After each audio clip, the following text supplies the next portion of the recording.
Good morning, students. Today we will discuss about our last topic of Unit 5th, electromagnetic spectrum. Electromagnetic spectrum ਵੈਸੇ ਤੁਸੀਂ chemistry ਦੇ ਵਿੱਚ +1 ਦੇ ਵਿੱਚ study ਕਰ ਚੁੱਕੇ ਹੋ ਵੀ ਇਲੈਕਟ੍ਰੋਮੈਗਨੈਟਿਕ ਸਪੈਕਟਰਮ ਹੁੰਦਾ ਕੀ ਹੈ, ਤੇ ਇਹਦੇ ਵਿੱਚ ਵੀ ਆਪਣੇ ਅੱਜ +2 ਦੇ ਵਿੱਚ ਇਹ ਟੌਪਿਕ ਹੈ। ਸਿੰਪਲ ਜਿਹਾ ਬਿਲਕੁਲ ਟੌਪਿਕ ਹੈ।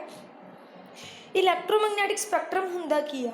ਦ ਆਰਡਰਲੀ डिस्ट्रीब्यूशन ऑफ द इलैक्ट्रोमैगनैटिक रेडिएशनस। इलैक्ट्रोमैगनैटिक रेडिएशनस मैं तुहानूं दस्सिया सी भी किहड़ियां हुंदियां ने, दस्सिया सी ना मैंने, जिवें radio waves,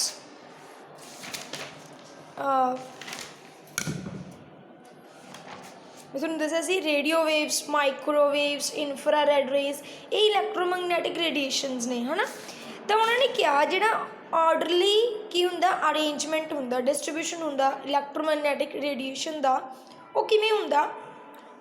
according to their wavelength और फ्रीकुएंसी कॉल्ड इलैक्ट्रोमैगनैटिक स्पैक्ट्रम।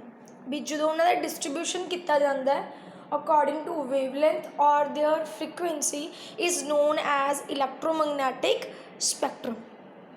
हुण ये कुछ मेन पार्ट्स ने, आपको पता ही है, आपको काफ़ी आप एग्जाम्पल्स पढ़ के चुके हैं, जिवें रेडियो वेव्स, माइक्रोवेव्स, ये मेन पार्ट्स ने इलैक्ट्रोमैगनैटिक स्पैक्ट्रम के, है ना। इलैक्ट्रोमैगनैटिक रेडिएशनस इलैक्ट्रोमैगनैटिक स्पैक्ट्रम का मेन पार्ट है ना। तो ये कुछ आप अज डिस्कस करांगे जिन्हां दा MCQs दे विच क्वेश्चन बन सकदा। Okay, main parts of electromagnetic spectrum and their uses. पहली आ गई, सब तो पहली ये एग्जाम्पल इलैक्ट्रोमैगनैटिक रेडिएशन, सब तो फर्स्ट आई रेडियो वेव। रेडियो वेव किया, these are AM waves of frequency range from, कितनी रेंज होंगी है यदी? देखो उन्हें क्या ना भी आप इलैक्ट्रोमैगनैटिक स्पैक्ट्रम कि अकॉर्डिंग बनाने, वेवलेंथ के अकॉर्डिंग या फिर फ्रीकुएंसी के अकॉर्डिंग। तो हम तुम फ्रीकुएंसी याद करनी है, ठीक है। MCQs के विच कई बार क्वेश्चन आ जाता है भी रेडियो वेव्स की फ्रीकुएंसी दसो कितनी होंगी है। रेडियो वेव्स की फ्रीकुएंसी होंगी है 5 × 10⁵ हार्ट्स टू लैके 3 × 10⁹ हार्ट्स तक होंगी है। These waves are produced by oscillating electric circuits having an inductor and capacitor. कहते ये कदों प्रोड्यूस्ड होंदियां ने? जो इलैक्ट्रिक सर्किट्स नूं ऑसीलेट किया जाता, मतलब कि वाइब्रेट किया जाता किन्ना नाल, जे उन्हां कोल इंडक्टर है एंड कैपेसिटर है। इंडक्टर कैपेसिटर मैं तुहानूं दस्सिया सी भी ये दो की ने गे इलैक्ट्रिकल एप्लीआंसिस ने, ये दो की ने अपने कोल, ये दो की ने अपने कोल इलैक्ट्रिकल एप्लीआंसिस ने, इंडक्टर एंड कैपेसिटर। मैं तुहानूं दस्सिया सी भी कैपेसिटर इलैक्ट्रिक फील्ड है ना दे विच यूज होंदा है। इलैक्ट्रिक फील्ड मतलब टैंपरेरी एनर्जी नूं स्टोर करके रखदा, इलैक्ट्रिकल एनर्जी नूं। एंड जिहड़ा इंडक्टर है वह भी एक डिवाइस है, इलैक्ट्रिकल एप्लीआंसिस है जिहड़ा मैगनैटिक एनर्जी नूं स्टोर करके रखदा, है ना। हुण रेडियो वेव्स दे कित्थे कित्थे यूजेस ने? रेडियो वेव्स दे यूजेस ने the various frequency ranges are use for different type of wireless communication. तुहानूं पता वायरलैस कम्युनिकेशन बहुत तरह का वायरलैस कम्युनिकेशन आप करते थ्रू मोबाइल फोन्स, है ना। एक ही है अपने को एक वायरलैस कम्युनिकेशन ही आ, क्योंकि पहले तो टैलीफोन्स होंदे सी, उन्हां दी वायर होंदी सी ना, बट हुण मोबाइल फोन्स उन्हां किसी वायर की जरूरत ही नहीं, बस उन्होंने चार्ज कर लें। एक ही है वायरलैस कम्बीनेशन आ। कहते जे रेंज अपने कोल होवे 530 kilo hertz to 700 kilo hertz तक होवी यदि रेडियो वेव्स की frequency from AM wave band. AM पता समझते हो? एम्पलीट्यूड मॉड्यूलेटेड वेव यूज ये कितने यूज़ की जाती है? मैं तुहानूं डिफरेंट रेंजेस दसूँगी भी जे तो इन्नी रेंज की फ्रीकुएंसी है वो की जाती है ग्राउंड वेव प्रोपीगेशन के लिए। जे अपने को 710 to 50 मैगा हार्ट्स है वो short wave amplitude modulated band हो जाता है, वो स्काई वेव प्रोपीगेशन के लिए यूज़ की जाती है। जे 54 mega hertz to 890 mega hertz होवे फिर टैलीविजन वेव्स के लिए यूज़ की जाती है। जे अपने को रेंज होवे, हाँ जी, उस तो बाद आ गई अपने को range 88 mega hertz to 108 mega hertz तक। इनू एक ही है, एक केड़ी फॉर्म बनाती है? Form frequency modulated radio band. ये कित्थे यूज़ की जाती है? It is use in commercial FM radio. Frequency modulated radio wave के तौर पर ही यूज़ की जाती है। ਅੱਗੇ ਹੈਗੀ ਰੇਂਜ ਫਰੋਮ 300 ਮੈਗਾਹਰਟਸ ਤੋਂ 3000 ਮੈਗਾਹਰਟਸ ਹੈ। ਇਹ ਅਲਟਰਾ ਹਾਈ ਫ੍ਰੀਕੁਐਂਸੀ ਹੈ, UHF ਇਹਦੀ ਸ਼ਾਰਟ ਫੋਰਮ ਹੈ। ਇਹਨੂੰ ਯੂਜ਼ ਕੀਤਾ ਜਾਂਦਾ ਸੈਲੂਲਰ ਫੋਨ ਕਮਿਊਨੀਕੇਸ਼ਨਸ ਦੇ ਵਿੱਚ, ਠੀਕ ਹੈ। ਇਹ ਤਾਂ ਆ ਗਿਆ ਆਪਣੇ ਕੋਲ ਰੇਡੀਓ ਵੇਵਸ ਦੇ ਯੂਜ਼ਸ, ਕਿੱਥੇ ਕਿੱਥੇ ਇਹਨਾਂ ਨੂੰ ਯੂਜ਼ ਕੀਤਾ ਜਾਂਦਾ। ਨੈਕਸਟ ਆਪਣੇ ਕੋਲ ਵੇਵ ਆਈ ਮਾਈਕ੍ਰੋਵੇਵ, ਇਲੈਕਟ੍ਰੋਮੈਗਨੈਟਿਕ ਰੇਡੀਏਸ਼ਨ ਦੀ ਸੈਕਿੰਡ ਐਗਜ਼ਾਮਪਲ ਹੈ, ਸੈਕਿੰਡ ਪਾਰਟ ਹੈ, ਸੈਕਿੰਡ ਟਾਈਪ ਹੈ ਮਾਈਕ੍ਰੋਵੇਵ। ਇਹਦੀ ਫ੍ਰੀਕੁਐਂਸੀ ਰੇਂਜ ਦੇਖ ਲਓ 3 × 10⁻9 ਹਰਟਸ ਤੋਂ ਲੈ ਕੇ 3 × 10⁻11 ਹਰਟਸ। ਇਹ ਪ੍ਰੋਡਿਊਸ ਹੁੰਦੀਆਂ ਨੇ ਸਪੈਸ਼ਲ ਵੈਕਿਊਮ ਟਿਊਬਸ ਜਿਵੇਂ ਕਿ ਕਲਾਈਸਟ੍ਰੋਨ, ਮੈਗਨੇਸਟ੍ਰੋਨ ਐਂਡ ਗਨ ਡਾਇਓਡਸ ਦੁਆਰਾ ਹੀ ਯੂਜ਼ ਹੁੰਦੇ ਨੇ। ਵੈਕਿਊਮ ਟਿਊਬਸ ਨੇ ਇਹਨਾਂ ਦੁਆਰਾ ਹੀ ਪ੍ਰੋਡਿਊਸ ਹੁੰਦੀਆਂ ਨੇ ਮਾਈਕ੍ਰੋਵੇਵਸ। ਇਹਨਾਂ ਨੂੰ ਕਿੱਥੇ ਕਿੱਥੇ ਯੂਜ਼ ਕੀਤਾ ਜਾਂਦਾ। ਵੈਸੇ ਤਾਂ ਇਹਦੀ ਯੂਜ਼ਸ ਕਾਫੀ ਜ਼ਿਆਦਾ ਨੇ, ਤੁਸੀਂ ਬੁੱਕ ਤੋਂ ਸਟੱਡੀ ਕਰ ਸਕਦੇ ਹੋ। ਜਿਹੜੀਆਂ ਇੰਪੋਰਟੈਂਟ ਨੇ ਉਹ ਮੈਂ ਲਿਖੀਆਂ ਹੋਈਆਂ ਨੇ ਇੱਥੇ, ਠੀਕ ਹੈ। ਇਹਨੇ ਰਡਾਰ ਸਟੇਸ਼ਨਸ, ਰਡਾਰ ਹੁੰਦਾ ਰੇਡੀਓ ਡਿਟੈਕਟਿਵ ਰੇਡੀਏਸ਼ਨਸ, ਉੱਥੇ ਹੀ ਯੂਜ਼ ਕੀਤਾ ਜਾਂਦਾ ਫॉर ਏਅਰਕ੍ਰਾਫਟ ਨੈਵੀਗੇਸ਼ਨ ਦੇ ਲਈ। ਤੁਹਾਨੂੰ ਪਤਾ ਹੀ ਹੈ ਏਅਰਕ੍ਰਾਫਟ ਨੈਵੀਗੇਸ਼ਨ ਕੀ ਹੁੰਦਾ। Next detecting the speed of tennis ball ਦੀ ਸਪੀਡ ਨੂੰ ਡਿਟੈਕਟ ਕਰਨ ਦੇ ਲਈ ਯੂਜ਼ ਕੀਤਾ ਜਾਂਦਾ। ਕ੍ਰਿਕਟ ਬਾਲ ਹੋ ਗਈ, ਆਟੋਮੋਬਾਈਲ ਜਦੋਂ ਇਹ ਮੋਸ਼ਨ 'ਚ ਨੇ ਨਾ ਉਦੋਂ ਇਹਨਾਂ ਦੀ ਸਪੀਡ ਨੂੰ ਡਿਟੈਕਟ ਕਰਨ ਦੇ ਲਈ ਆਪਾਂ ਮਾਈਕ੍ਰੋਵੇਵਸ ਯੂਜ਼ ਕਰਦੇ ਹਾਂ। ਜਾਂ ਫਿਰ ਮਾਈਕ੍ਰੋਵੇਵ ਓਵਨ ਤਾਂ ਤੁਹਾਨੂੰ ਪਤਾ ਹੀ ਹੈ ਆਪਾਂ ਕੁਕਿੰਗ ਪਰਪਜ਼ ਦੇ ਲਈ ਵੀ ਯੂਜ਼ ਕਰਦੇ ਹਾਂ। ਓਕੇ, ਨੈਕਸਟ ਆ ਗਈ ਆਪਣੇ ਕੋਲ ਥਰਡ ਟਾਈਪ ਆ ਗਈ, ਆਪਣੇ ਕੋਲ ਥਰਡ ਪਾਰਟ ਆ ਗਿਆ ਇਨਫਰਾਰੈਡ ਵੇਵਸ। ਇਨਫਰਾਰੈਡ ਵੇਵਸ ਕੀ ਆ ਗਈ ਆਪਣੇ ਕੋਲ ਡਿਸਕਵਰਡ ਬਾਏ ਹਰਸ਼ਲ, ਇਹਨੇ ਡਿਸਕਵਰ ਕੀਤਾ। ਇਹਦੀ ਰੇਂਜ ਦੇਖ ਲਓ 3 × 10⁻11 ਹਰਟਸ ਤੋਂ ਲੈ ਕੇ 4 × 10⁻14 ਹਰਟਸ। ਦੇਖੋ ਪਹਿਲਾਂ ਆਪਾਂ ਨੇ ਕੀਤਾ ਸੀਗਾ 5 × 10⁵ to 3 × 10⁹ ਰੇਡੀਓ ਵੇਵਸ ਕੀਤੀ ਸੀ।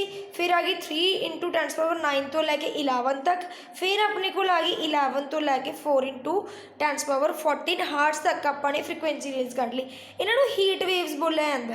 ਜਿਹੜੀਆਂ ਇਨਫਰਾਰੈਡ ਵੇਵਸ ਨੇ ਇਹਨਾਂ ਨੂੰ ਹੀਟ ਵੇਵਸ ਕਿਉਂ ਬੋਲਿਆ ਜਾਂਦਾ, ਬਿਕੋਜ਼ ਦੇਅਰ ਅਬਜ਼ੋਰਪਸ਼ਨ, ਜਿਹੜੀ ਅਬਜ਼ੋਰਪਸ਼ਨ ਹੁੰਦੀ ਹੈ ਕਾਜ਼ਿਜ਼ ਦਾ heating effect in bodies and surroundings.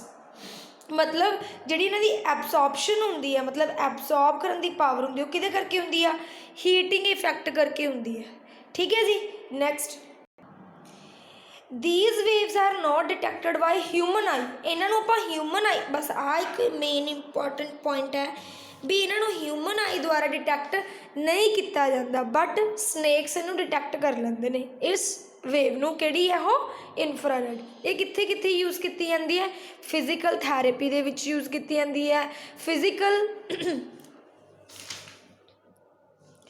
Therapy ਦੇ ਵਿੱਚ ਯੂਜ਼ ਕੀਤੀ ਜਾਂਦੀ ਹੈ ਆਪਣੇ ਕੋਲ, ਜਿਵੇਂ ਕਿ ਜਦੋਂ ਆਪਾਂ ਮੋਸਕੂਲਰ ਸਟ੍ਰੇਨ ਵਗੈਰਾ ਦੇਖਦੇ ਹਾਂ ਨਾ, ਕੋਈ ਹੱਡੀ ਵਗੈਰਾ ਮੋਸਕੂਲਰ ਸਟ੍ਰੇਨ ਵਗੈਰਾ ਦੇਖਦੇ ਹਾਂ ਨਾ, ਕੋਈ ਚੜ੍ਹਾਉਣੀ ਹੁੰਦੀ ਹੈ ਕੋਈ ਚੀਜ਼, ਜਿਵੇਂ ਬਾਂਹ ਵਗੈਰਾ ਚੜ੍ਹਾਉਣੀ ਹੁੰਦੀ ਹੈ ਨਾ, ਉਸ ਟਾਈਮ ਆਪਾਂ ਨੇ ਇਹ ਜਿਹੜੀ ਇਨਫਰਾਰੈਡ ਰੇਜ਼ ਨੇ ਕੰਮ ਆਉਂਦੀਆਂ ਨੇ ਇਨ ਫਿਜ਼ੀਕਲ ਥੈਰੇਪੀ ਦੇ ਵਿੱਚ।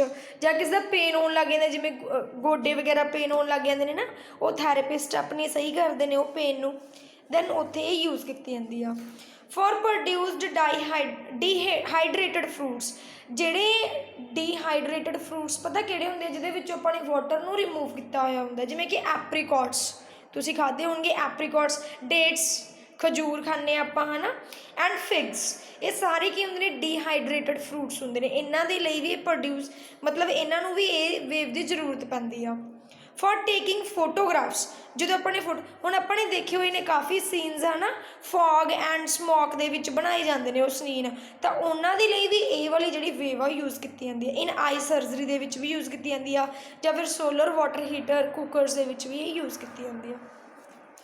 ਨੈਕਸਟ ਆਪਣੇ ਕੋਲ ਆ ਗਈ ਵਿਜ਼ੀਬਲ ਲਾਈਟ। ਵਿਜ਼ੀਬਲ ਲਾਈਟ ਦੀ ਦੇਖੋ ਰੇਂਜ ਹੈਗੀ ਆ 4 × 10⁻14 ਤੋਂ ਲੈ ਕੇ 8 × 10⁻14 ਤੱਕ। ਜਿਹੜੀ ਵਿਜ਼ੀਬਲ ਲਾਈਟ ਤੁਸੀਂ ਜਾਣਦੀ ਹੋ, ਜਿਨ੍ਹਾਂ ਦੇ ਥਰੂ ਆਪਾਂ ਦੇਖਦੇ ਹਾਂ, ਦ ਵਿਜ਼ੀਬਲ ਲਾਈਟ ਐਮਿਟਡ ਔਰ ਰਿਫਲੈਕਟਡ from objects around us provide information about the world around us। ਆਪਾਂ ਨੂੰ ਪਤਾ ਹੀ ਹੈ ਵਿਜ਼ੀਬਲ ਲਾਈਟ ਜਿਹਦੇ ਥਰੂ ਆਪਾਂ ਵੇਖ ਰਹੇ ਹਾਂ, ਕਿਤੇ ਕਿਤੇ ਇਹ ਤਾਂ ਤੁਸੀਂ ਦੱਸ ਹੀ ਸਕਦੇ ਹੋ, ਇਹਦੇ ਥਰੂ ਹੀ ਆਪਾਂ ਵਿਜ਼ੀਬਲ ਦੇ ਥਰੂ ਹੀ ਆਪਾਂ ਬਿਊਟੀਫੁਲ ਵਰਲਡ ਜਿਹੜਾ ਆਪਣੇ ਅਰਾਊਂਡ ਆ ਉਹਨੂੰ ਵੇਖ ਸਕਦੇ ਹਾਂ। ਫੋਟੋਗ੍ਰਾਫੀ ਦੇ ਵਿੱਚ ਯੂਜ਼ ਕਰਦੇ ਹਾਂ, ਆਪਟੀਕਲ ਮਾਈਕਰੋਸਕੋਪੀ ਦੇ ਵਿੱਚ ਵੀ। ਆਪਟੀਕਲ ਮਾਈਕਰੋਸਕੋਪਿਕ ਮਤਲਬ ਪਤਾ ਕੀ ਹੁੰਦਾ, ਜਿਹਦੇ ਵਿੱਚ ਆਪਾਂ ਸਮੋਲ ਪਾਰਟੀਕਲਸ ਨੂੰ ਵੇਖਦੇ ਹਾਂ, minute particles, minute particles, tiny particles ਨੂੰ ਵੇਖਦੇ ਹਾਂ। ਉਹਦੇ ਵਿੱਚ ਵੀ ਵਿਜ਼ੀਬਲ ਲਾਈਟ यूज़ ਕੀਤੀ ਜਾਂਦੀ ਆ। ਨੈਕਸਟ ਆ ਗਿਆ ਅਲਟਰਾਵਾਇਲਟ ਰੇਜ਼। ਅਲਟਰਾਵਾਇਲਟ ਰੇਜ਼ ਆ ਗਿਆ ਹੁਣ ਦੇਖੋ 8 × 10⁻14 ਤੋਂ ਲੈ ਕੇ 3 × 10⁻17। ਤੁਹਾਨੂੰ ਪਤਾ ਹੀ ਹੈ ਵੀ ਅਲਟਰਾਵਾਇਲਟ ਰੇਜ਼ ਤਾਂ ਆਪਣੇ ਲਈ ਬਹੁਤ ਜ਼ਿਆਦਾ ਡੇਂਜਰਸ ਨੇ ਹੈ ਨਾ, ਅਤੇ ਇਹਨਾਂ ਨੂੰ ਕੌਣ ਐਬਜ਼ੋਰਬ ਕਰ ਲੈਂਦਾ, ਓਜ਼ੋਨ ਲੇਅਰ ਐਬਜ਼ੋਰਬ ਕਰ ਲੈਂਦੀ ਆ ਹੈ ਨਾ। ਅਤੇ ਜੇ UV ਰੇਜ਼ ਅਰਥ 'ਤੇ ਆ ਜਾਣ ਲਾਰਜ ਅਮਾਊਂਟ ਦੇ ਵਿੱਚ ਦੈਨ ਇਹ ਇਫੈਕਟ ਕਿਹਦੇ 'ਤੇ ਪਾਉਂਦੀਆਂ ਨੇ, ਹਿਊਮਨ ਆਈ 'ਤੇ। ਤੁਹਾਨੂੰ ਪਤਾ ਹੀ ਹੈ ਇਹ ਕਿੱਥੇ ਕਿੱਥੇ ਯੂਜ਼ ਕੀਤੀ ਜਾਂਦੀ ਆ, ਇਨ ਬਰਗਲਰ ਅਲਾਰਮਸ ਦੇ ਵਿੱਚ ਯੂਜ਼ ਕੀਤੀ ਜਾਂਦੀ ਆ, ਫੂਡ ਸਟਫ ਨੂੰ ਰਿਜ਼ਰਵ ਕਰਨ ਦੇ ਲਈ ਯੂਜ਼ ਕੀਤੀ ਜਾਂਦੀ ਹੈ, ਜਾਂ ਫਿਰ ਜਰਮਸ ਨੂੰ ਮਾਰਨ ਦੇ ਲਈ ਵਾਟਰ ਪਿਓਰੀਫਾਇਰਸ ਦੇ ਵਿੱਚ ਇਹ ਯੂਜ਼ ਕੀਤੀ ਜਾਂਦੀ ਹੈ। ਨੈਕਸਟ ਆ ਗਈ ਐਕਸ-ਰੇਜ਼। ਐਕਸ-ਰੇਜ਼ ਦੀ ਜਿਹੜੀ ਫ੍ਰੀਕੁਐਂਸੀ ਰੇਜ਼ ਆ 3 × 10⁻17 ਹਾਰਟਸ ਤੋਂ ਲੈ ਕੇ 3 × 10⁻20 ਹਾਰਟਸ ਹੁੰਦੀ ਆ। ਇਹਨਾਂ ਦੀ ਜਿਹੜੀ ਪੈਨੀਟ੍ਰੇਟਿੰਗ ਪਾਵਰ ਹੁੰਦੀ ਆ ਨਾ ਉਹ ਸਭ ਤੋਂ ਹਾਈ ਹੁੰਦੀ ਹੈ। ਇਹਨਾਂ ਦੀ ਪੈਨੀਟ੍ਰੇਟਿੰਗ ਪਾਵਰ ਜਿਹੜੀ ਹੁੰਦੀ ਆ ਉਹ ਸਭ ਤੋਂ ਹਾਈ ਹੁੰਦੀ ਹੈ। ਇਹ ਕਿੱਥੇ ਕਿੱਥੇ ਯੂਜ਼ ਕੀਤੇ ਜਾਂਦੇ ਆ, ਇਹ ਵੀ ਸਰਜਰੀ ਦੇ ਵਿੱਚ ਯੂਜ਼ ਕੀਤੇ ਜਾਂਦੇ ਨੇ। ਜਿਵੇਂ ਐਕਸ-ਰੇਜ਼ ਆਪਾਂ ਕਰਵਾਉਂਦੇ ਹਾਂ ਨਾ, ਜਦੋਂ ਕੋਈ ਫ੍ਰੈਕਚਰ ਵਗੈਰਾ ਹੋ ਜਾਂਦਾ ਉਦੋਂ ਆਪਾਂ ਕੀ ਕਰਾਉਂਦੇ ਹਾਂ, ਐਕਸ-ਰੇ ਕਰਵਾਉਂਦੇ ਹਾਂ ਹੈ ਨਾ, ਤਾਂ ਉੱਥੇ ਯੂਜ਼ ਕੀਤਾ ਜਾਂਦਾ। ਇੰਜੀਨੀਅਰਿੰਗਸ ਦੇ ਵਿੱਚ ਯੂਜ਼ ਕੀਤਾ ਜਾਂਦਾ, ਰੇਡੀਓਥੈਰੇਪੀ ਦੇ ਵਿੱਚ, ਇੰਡਸਟਰੀਜ਼ ਦੇ ਵਿੱਚ ਇਹ ਯੂਜ਼ ਕੀਤੀ ਜਾਂਦੀ ਆ। ਨੈਕਸਟ ਆ ਗਈ ਗਾਮਾ ਰੇਜ਼। ਗਾਮਾ ਰੇਜ਼ ਦੀ ਲਾਸਟ ਆ ਗਈ ਗਾਮਾ ਰੇਜ਼ 3 × 10⁻18 ਤੋਂ ਲੈ ਕੇ 5 × 10⁻23। ਠੀਕ ਹੈ, these rays are highly energetic. ਇਹ ਐਨਰਜੈਟਿਕ ਹੁੰਦੀਆਂ ਨੇ ਅਤੇ ਕਿਹਦੇ ਦੁਆਰਾ ਪ੍ਰੋਡਿਊਸ ਕੀਤੀਆਂ ਜਾਂਦੀਆਂ ਨੇ, radioactive substances. Radioactive substance ਤੁਹਾਨੂੰ ਪਤਾ ਹੀ ਹੈ ਨਾ, ਯੂਰੇਨੀਅਮ ਜਿਵੇਂ ਕਿ ਹੋ ਗਿਆ, ਇਹਨਾਂ ਦੁਆਰਾ ਇਹ ਪ੍ਰੋਡਿਊਸ ਕੀਤੀਆਂ ਜਾਂਦੀਆਂ ਨੇ। ਕਿੱਥੇ ਕਿੱਥੇ ਯੂਜ਼ ਕੀਤੀਆਂ ਜਾਂਦੀਆਂ ਨੇ, ਇਨ ਦ ਟਰੀਟਮੈਂਟ ਆਫ ਕੈਂਸਰ, ਟਿਊਮਰਸ ਹੈ ਨਾ, ਜਦੋਂ ਟਰੀਟਮੈਂਟ ਕਰਨਾ ਹੁੰਦਾ ਨਾ ਉਹਦੇ ਲਈ ਇਹ ਯੂਜ਼ ਕੀਤੀਆਂ ਜਾਂਦੀਆਂ ਨੇ, ਜਾਂ ਫਿਰ ਫੂਡ ਸਟਫ ਨੂੰ ਰਿਜ਼ਰਵ ਰੱਖਣ ਦੇ ਲਈ ਯੂਜ਼ ਕੀਤੀਆਂ ਜਾਂਦੀਆਂ ਨੇ, ਜਾਂ ਫਿਰ ਨਿਊਕਲੀਅਰ ਰੇਡੀਏਸ਼ਨਸ ਨੂੰ ਪ੍ਰੋਡਿਊਸ ਕਰਨ ਦੇ ਲਈ ਵੀ ਇਹ ਯੂਜ਼ ਕੀਤੀਆਂ ਜਾਂਦੀਆਂ ਨੇ। ਠੀਕ ਹੈ ਜੀ, ਇਹਦੀ ਫ੍ਰੀਕੁਐਂਸੀ ਰੇਂਜ ਤੁਸੀਂ ਯਾਦ ਰੱਖਣੀ ਹੈ ਰੇਡੀਓ ਵੇਵਸ ਦੀ। ਕਈ ਵਾਰ ਤੁਹਾਨੂੰ ਪੁੱਛ ਲੈਂਦੇ ਨੇ ਵੀ ਇਹ ਇੱਥੋਂ ਲੈ ਕੇ ਇੱਥੇ ਤੱਕ ਨੇ, ਇਹਦੀ ਆਰਡਰ ਤੁਸੀਂ ਯਾਦ ਰੱਖਣਾ ਵੀ ਪਹਿਲਾਂ ਕਿਹੜੀ ਸੀ, ਰੇਡੀਓ ਵੇਵ, ਇਹਦਾ ਇੰਨਾ ਸੀ। ਫਿਰ ਦੂਸਰੀ ਆਪਣੇ ਕੋਲ ਮਾਈਕ੍ਰੋਵੇਵ ਆਈ, ਫਿਰ ਆਪਣੇ ਕੋਲ ਇਨਫਰਾਰੈਡ ਰੇਜ਼ ਆਈਆਂ, ਫਿਰ ਆਪਣੇ ਕੋਲ ਕੀ ਆਇਆ, ਵਿਜ਼ੀਬਲ ਲਾਈਟ ਆਈ, ਫਿਰ ਆਪਣੇ ਕੋਲ ਅਲਟਰਾਵਾਇਲਟ ਰੇਜ਼ ਆਈਆਂ, ਫਿਰ ਐਕਸ ਰੇਜ਼ ਆਈਆਂ, ਐਂਡ ਫਿਰ ਲਾਸਟ ਆਪਣੇ ਕੋਲ ਗਾਮਾ ਰੇਜ਼ ਆਈਆਂ।